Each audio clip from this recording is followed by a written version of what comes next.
Καλώς ήρθατε στον εικονικό χώρο της Οδύσσειας.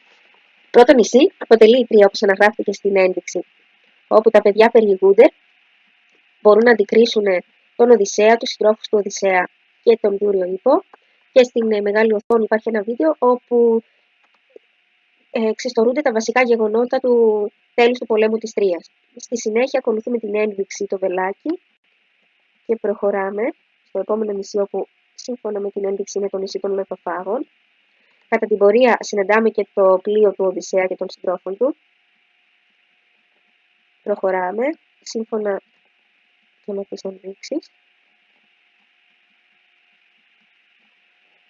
Και αντικρίζει κανείς τον Οδυσσέα, τους Λωτούς, τους συντρόφους του Οδυσσέα, οι οποίοι έχουν αποκοιμηθεί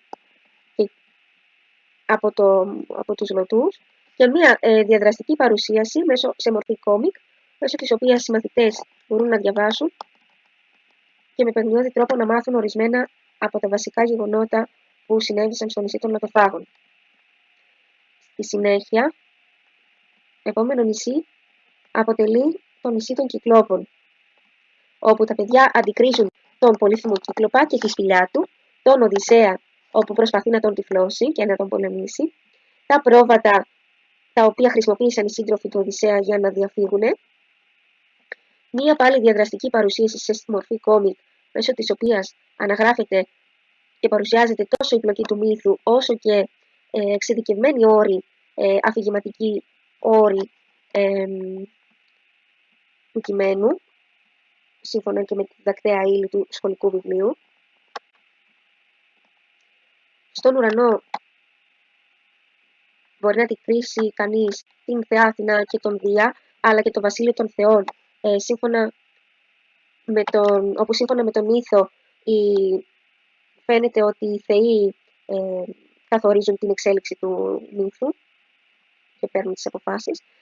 Τέταρτο νησί αποτελεί το νησί της Καλυψός, ή αλλιώς Ωγυγία, όπου τα παιδιά αντικρίζουν τον Οδυσσέα και την Καλυψό, την σχεδία του Οδυσσέα μέσω της οποίας διέφυγε από το νησί της Καλυψός, την θεά Αθηνά και τον θεό Ερμή, όπου πάλι διαφαίνεται η παρέμβαση των θεών, και ένα διαδραστικό βίντεο μέσω του οποίου πάλι τα παιδιά μπορούν να παρακολουθήσουν και να μάθουν τόσο την πλοκή του μύθου, όσο και κάποια βασικές αφηγηματικές τεχνικές.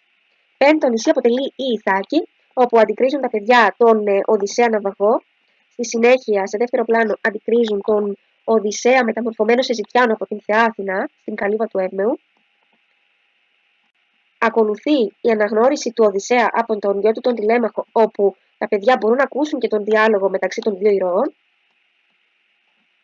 Ακολουθεί η σκηνή της αναγνώρισης του Οδυσσέα από τη γυναίκα του την Πηνελόπη, πάλι με έναν διαδραστικό διάλογο. Και τέλος έχουμε ένα βίντεο όπου παρουσιάζονται τα βασικά γεγονότα της εκπλοκής του μύθου.